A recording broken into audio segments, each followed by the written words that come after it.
Okay, let's welcome the next speaker, Kydo, who is going to talk about censorship resistance. Hello, everyone. Sorry for being a few minutes late. Quick intro, I'm Kydo. I'm the protocol researcher at Agarlay. Before that, I did a lot of research at Stanford under Dan Bonnet. My thesis was on decentralized scientific funding mechanisms. Today, I'm going to be talking about censorship resistance before ePBS. Let's see where the slides are. OK.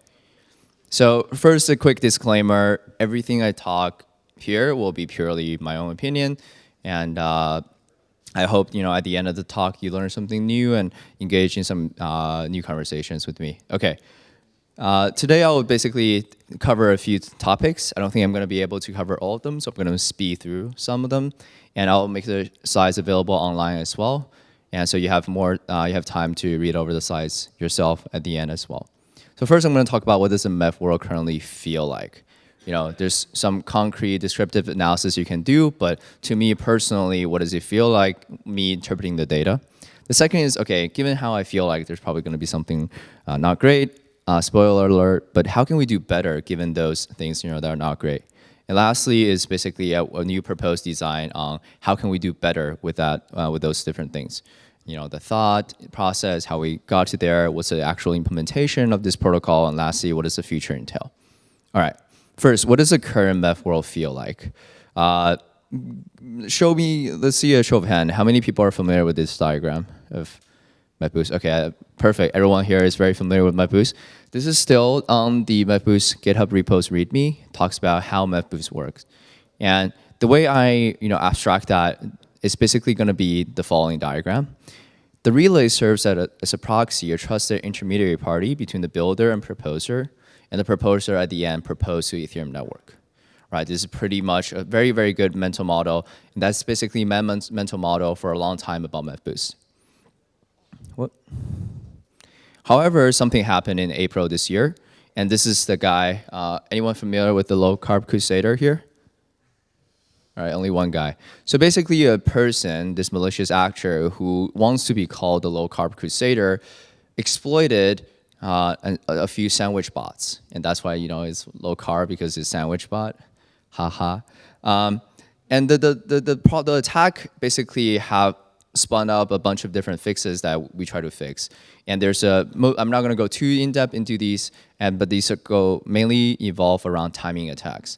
So the fix basically was later theorized by Mike from the Ethereum Foundation around equivocation attacks in Meth Boost. And through all this theory and also implementation through PR, we have the following Meth Boost reality.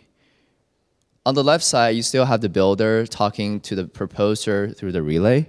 But now, instead of the proposer proposing directly to the Ethereum network, the relay actually does the entire proposing and block propagation. And why is that? Because of the previous requirement we need to hit on these latency timing attacks. And the proposer basically serves as a symbolic front to still pass something to the network after the block has been already made available by the relay. And this reality of Meth Boost has become the reality of Ethereum because 95, 93% of all validators run Meth Boost.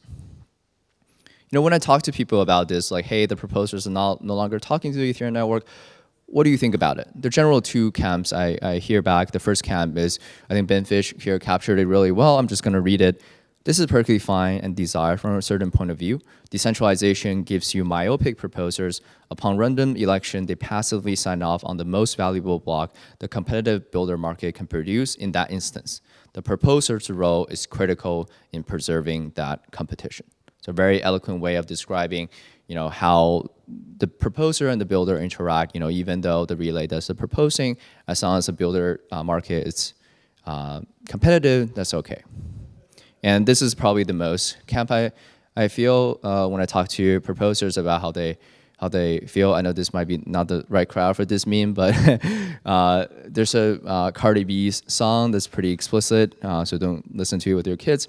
But basically their feeling is, I don't check, I don't see, right? I don't see anything, I don't care about what's going on in the block, but let me tell you how I get this fee, right? How I get this fee is from the Meth Boost relay design. So these are the two. I see one guy laughing, thank you. I spent a lot of time thinking about this meme. So But on a serious note, right, we have a lot of responsibility on the relay. So if we examine what does it take to become a relay, right? When with great responsibility, great power, right? All these different memes, we think about, okay, let's analyze the relay from a first principle perspective. So first on the incentive part. So what do you get by running a relay? There are two major points. Number one, you become a better builder. Once again, I'm not gonna go too deep into that. Take my words for it. If you have lower latency on block propagation, you can become a better builder, better searcher, et cetera, et cetera. The second one is public goods, right? We have the ultrasound relay. Justin, I love Justin very, very much, right? You provide a very neutral good to the Ethereum network because relay is really important. However, the cost is non-negligible, right, to running a relay. The first one is just operation. Right? There's a very sophisticated hardware involved. You need to run many different centralized servers or bare metal.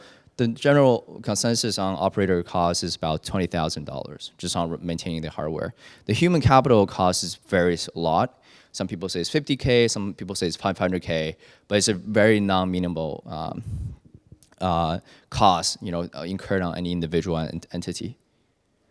So you can summarize that, the current relay are basically extensions of builders, right? They have a clear incentive to build this, and public goods advocates, right? Because they really care about the public goods of the Ethereum network. We check time, perfect. Whoa. Okay, so spoiler, one potential future that we might see is because the financial incentive for running a relay is really tied to a builder, vertical integration can definitely happen. So, instead of the proposer talking to a relay, then talking to a builder, the proposer directly talks to a builder, and then you talk to the Ethereum network. And this wouldn't be a problem, but the problem here is actually because the builders are censoring. This is a recent diagram from Justin Drake where he mapped out who are the current builders, what's their 7-day dominance on the right-hand side, and then in the middle is their censoring or not. And to summarize, 70+% of all builders right now censor. This is another great thread by Whitney. I also strongly recommend you guys to take a look. It's called the searcher-builder.pics. So it describes the relationship between who are the searchers and who are the builders. And you can see clearly what kind of censoring could be happening in the entire mempool or among all these different searchers. But still, right, we still have this number that's, 70%, which is like, it's bad, but let's not too worry about it, right? That's a general vibe.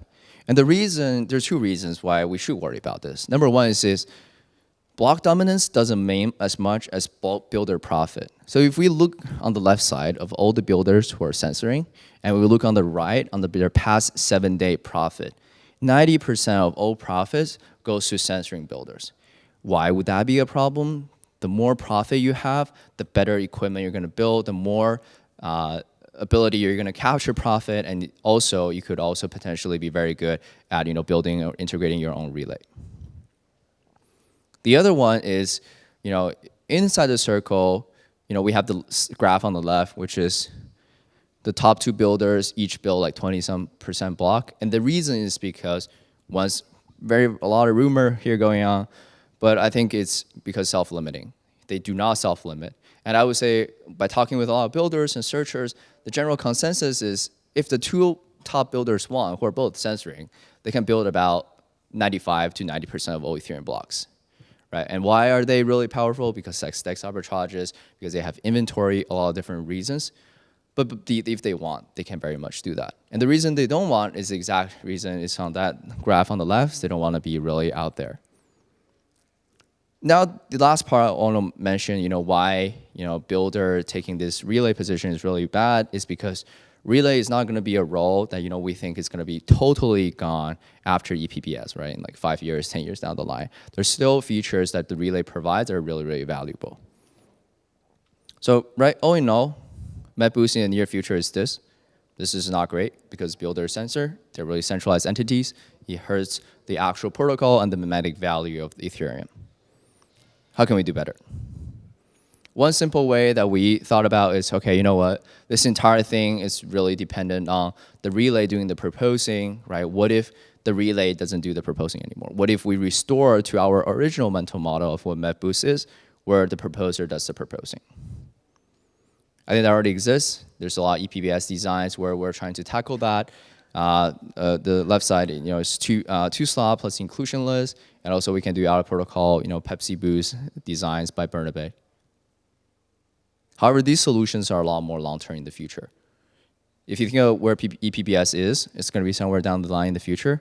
You have Meth Boost currently, maybe like optimistic relay in the short time, but there's still a big gap between how we get there, right? What is a Ethereum censorship resistance going to be like before we hit ePBS, before the proposer restores his proposing power and propose back to the Ethereum? And the other question we want to sort of tackle here is there any way we can do in the middle without changing the core protocol, right? ePBS is changing core protocol. It's very slow, it's very long, it's very lengthy. So how can we do anything in between that step? And that's where the motivation behind the talk. I know it's a very long motivation, but I think it's really important to lay the ground to how we do this design. Because I think once I describe the design, it's going to be, most of the question after I talk about the design is going to be like why I designed it in X, Y, and Z. And the reason we designed it in X, Y, and Z is because we want to satisfy these goals.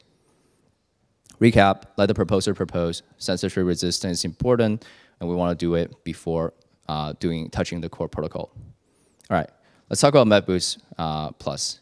So Meth Boost Plus come from a thought experiment where currently the proposer faces a binary choice where you sell all your blocks or sell all your proposing power for MEV rewards, or you sell 0 of your blocks and you maintain all your proposing power, right? Is there a way where you can have both, right? What does both mean? It doesn't mean you sell all your block and retain all the proposing power, but it means making that binary choice into a spectrum, right? I want to sell 20%, I want to sell 30%, I want to sell 50%, right? You get more expressivity for the builder, for the proposers. And this would be how it sort of looks like. On the top side, you have like a partial block route where you basically say, hey, build the 50% partial block. And then on the bottom side, you're like, hey, I still, taking in the full block so I can check between the delta and track, how much profit I'm losing by doing this kind of design. And lastly, I consolidate between them two, I choose which one I'm gonna do, and I propose the block to the Ethereum network. So this is a very simple, naive way that we try to aim to do the protocol. We can do this, but because MEV stealing and all the things that Meth Boost was trying to alleviate makes this really, really hard without adding new trust assumptions. So we went back, we're like, okay, this is not possible, or this is possible. We took the this is possible route, and we went back and examined why Meth Boost even worked. And we came upon this specific data structure. It's called signed blinded beacon block. How many of people here have heard of this? This is perfect. All right, only a few. So the beauty of this is in my very limited knowledge, I think it's the only time that we change anything around the core client for an out of protocol need. Right? We added this thing so Meth Boost could work. And what this thing enables is for the consensus layer, consensus validator to sign blindly on external builded block, right? So whenever we have this, that means you cannot have any proposing power because you're blind signing something. So, right, did you get your fee? Yes. What did it cost? It cost me everything, all of my proposing power. Okay, so how can we do this, right? In order for the proposer to restore any of his proposing power to be on the spectrum, it's not a binary choice, we cannot use this feature. And we can't use this feature, we have to work around the clients to enable this feature, right? On the left side is a meme, the users, we keep talking about we shouldn't blind sign, but the proposer all it does right now is just blind signing. So here's a note that partial block is only on the top part, right? The bottom part, you can think of it as still the traditional Meth Boost. So you have two lanes at the same time that the proposer is taking in. Partial block, full block, I do some comparison between the two. I choose which one I want to use at the end. I'm going to skip this part. I'm going to talk about how is it done now. So you can think about the bottom part of the Meth Boost design is going to be secured by latency, right? That's how it's done currently. On the top part is going to be secured by economic security. And the goal here is to remove the dependency on relay.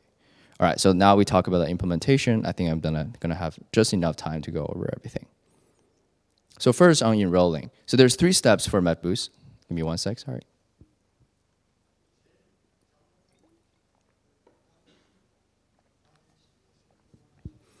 There are 3 steps to Meth Boost: the enrolling, the proposing, and the slashing. Enrolling is what you need to do as a proposer to be part of the protocol. Proposing is basically what people used to call the happy path. If everything goes normal, what would it look like? Lastly, slashing is basically if things go wrong, what would happen? All right, so a quick primer on what Eigenlayer is. How many of in the audience already know what Eigenlayer is or have heard of it? Okay, very rough idea. So this is I think, a great mental model for anyone who maybe have heard of Eigenlayer, what it does. So Eigenlayer is sort of like this middle abstraction. What it allows is for user to deposit some capital into a capital pool or in like a smart contract. And this smart contract is subject to some slashing condition in another contract. And this slashing condition can be anything, right? For example, it could be, hey, if I double signed at a certain block height, then I will be slashed. And you can program that into a slashing condition. And if this user deposits money into here and is running some external service, he misbehaves, anyone can submit a slashing proof to freeze his capital. That's sort of on a general how Eigenlayer works. So in another way to explain this, Eigenlayer enables anyone to make commitments, right? Whenever the user deposits some capital into this pool, and the pool is subject to some slashing condition, the user is basically saying, hey, I'm not going to make whatever malicious behavior that's violating the slashing condition. I see some confusing faces here. Do you think you guys get it? Thumbs up, thumbs down, give me a feedback. Okay-ish? Okay. Well, let's go through like how it works, and maybe we can like have Q&A at the end. So this is how it works. If you're a validator, all you're going to do is you're going to change your withdrawal credential to the contract. We're going to call it the Eigenlayer contract. And the Eigenlayer contract is subject to some slashing condition for Meth Boost Plus. And then at the end of the talk, I'm going to talk about what that slashing contract logic is. But just think about like before your withdrawal credential is the EOA, you put it into a contract now. Second, this contract is subject to some other contract that you can be slashed for. Very abstract. That's good, because I want to stay abstract for now. We're going to go deep. So now we're going to talk about, that's the enrolling process, right? After I change my withdrawal After I change my withdrawal credential, I'm basically enrolled into Meth Boost, and I can participate in the protocol during the proposing phase. So what would happen in the proposing phase? We're going to walk through it. All right. Can you guys see it clearly? Not really? All right. I'm going to first just talk about who are the participants. On top, you have the builders. In the middle, you have the relay. At the bottom, you have the proposer. On the far left side, you have the Ethereum Network. All right, these are the players. Here's a step. First, the builders will do similar stuff to Meth Boost, which is basically send the partial blocks to the relay. The relay is going to send the winning bid, right? That's going to be whoever's partial block, given some requirement, has the highest amount of bid to the proposer, plus the transaction route from the partial block to the proposer. The proposer will send back a commitment. We're going to touch on that, what that is exactly. And after the relay receiving the commitment from the proposer, the relay will send over the entire partial block to the proposer. And that sending it back will be in plain text. I mean, you still encrypt it on the P2P layer, but the proposer will be able to see all the content inside the partial block. After we get the partial block for the validator, for the proposer will construct the full block and propose to the Ethereum network. So that is basically under this protocol how it works. And as you can see, this entire thing functions very, very similarly to Meth Boost. The only difference here is, number one is the proposer does the proposing, and number two is the proposer sees the block content in plain text before the content reaches to the Ethereum network. Right? That's the main difference. And some of you, if you're really MEV savvy, you're like, this doesn't work, all these different things, MEV unbundling. I'm going to talk about that very, very shortly as well. Right? So now that what I just described is a proposing phase, or you can think of it as a happy path. Right? If nothing bad happens, right? I commit to include this partial block, and I actually included this partial block, then that's what would happen. However, that may not always be the case. Right? And if, the proposer got the partial block, but did not include the partial block in the exact order, what would happen? And that's basically the slashing part. And how we're going to do this is on the right bottom of the diagram. So if you just zoom really closely, then you'll be able to, I'm just kidding. So we're going to walk through how we actually do this. We have two blocks. You have the left side. We have the partial top of block, a TOB block. And on the right-hand side, you have the full block. So on the left, what it is basically the partial block the builder sent that the proposer committed to include. On the right-hand side is a full block that the proposer actually include. All right, can someone tell me that what did the proposer do it right or wrong? Or what is there anything that happened here? What? He done it wrong. How did he do it wrong? Yes, he changed the red into the green, right? He changed one of the partial block. He committed to including that, but he didn't include that. So how can we, right? This behavior happened, clearly violates our protocol where you shouldn't be able to do any addition or any editing of the partial block. So you should be slashed. So how can we identify the slashing part? This is how we're gonna do it. First, we know that the transaction root for the partial block is committed by the proposer. Here, commitment, you can think about the proposer basically signs this partial Merkle root, right? Signs this Merkle root, and the relay has it. On the right-hand side, we know the full block of all the transactions is going to be part of the block header, right? So we have these two Merkle roots that are currently both available, and someone has it. So once we have that, how we identify some kind of malicious behavior happened is the following. We're going to prove that in this partial block root, at some index, some node exists. On the full block, at the same index, another node exists. And lastly, we're going to prove that the two nodes are different, right?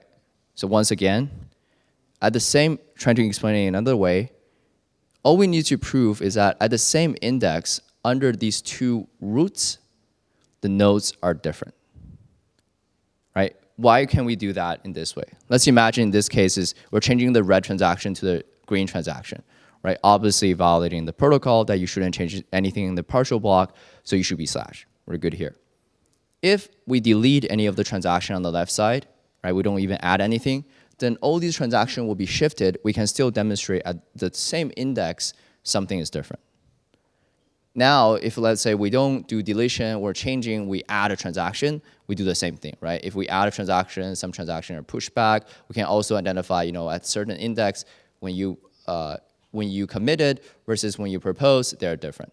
So any kind of manipulation of the partial block can be identified given this slashing condition. And this slashing condition is very easy to use, right? You do a signature verification on the partial block transaction root. You do a Merkle inclusion proof, you do another Merkle inclusion proof, and you compare the two nodes at the end. It's a very straightforward thing you can do on the slashing part. So to recap everything, this is the final design for Meth Boost. It has two parts. It has a partial block lane. It has a full block lane. This is how the partial block lane works.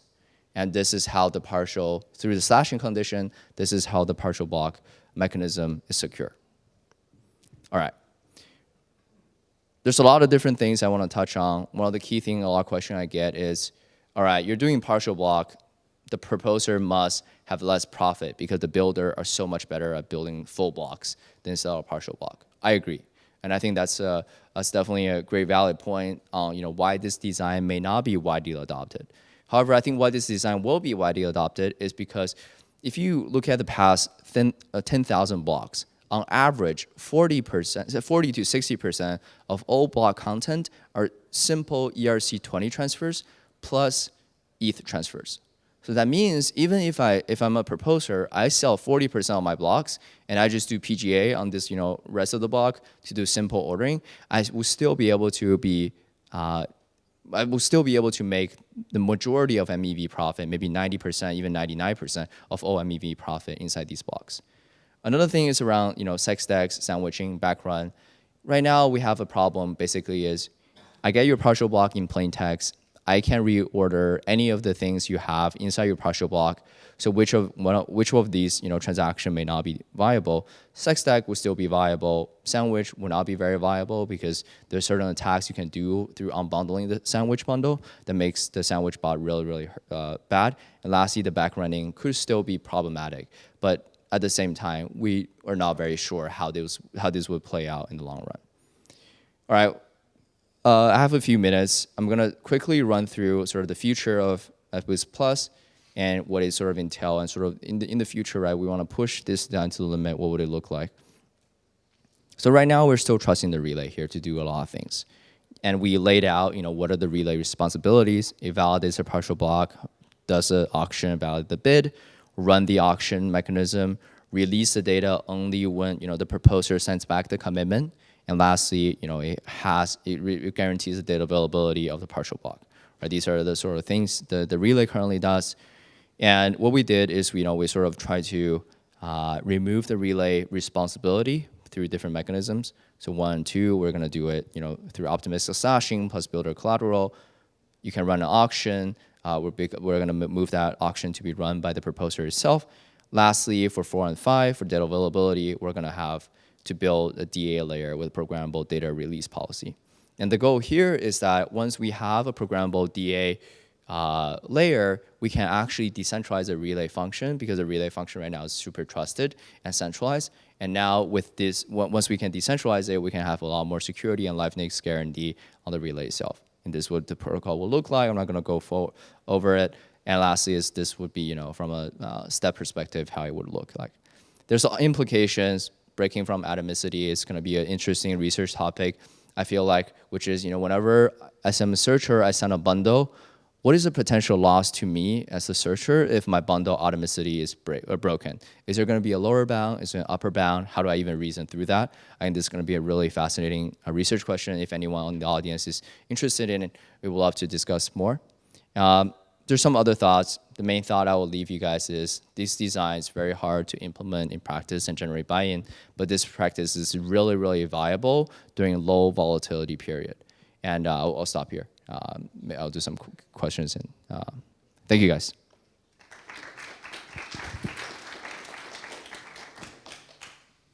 Questions? Thank you very much for presentation. Could you clarify some incentivization mechanism for proposers for using such decentralization of MEV? Why do they need it? Incentive in terms of financial incentive? Yeah. All right, here, I think I talked a little bit about it. Maybe the better question I think you're trying to ask is, does this make proposer more money or less money? Would that be a? Yeah. Okay, I would say this would make the proposer the same amount of money, given most circumstances. However, in some circumstances, it wouldn't make the proposer more money. And the reason is because in the partial block world, a lot of times what would happen is when volatility is low, you can capture most MEV inside the top of block, so it will be all good. But in some volatility period, even though you can capture everything in the top of block, the loss from potentially breaking that bundle becomes so huge, no searcher will pass through that. But I would say if we use the design, with just not the partial block, but partial block plus full block, I would say objectively the proposer would make more money under this design. So under partial block alone, proposer would not make more money at all times. If we use Meth Boost Plus as a whole, the proposer will always make more money in the grand scheme of things. Okay, thank you. We have time for one more short question.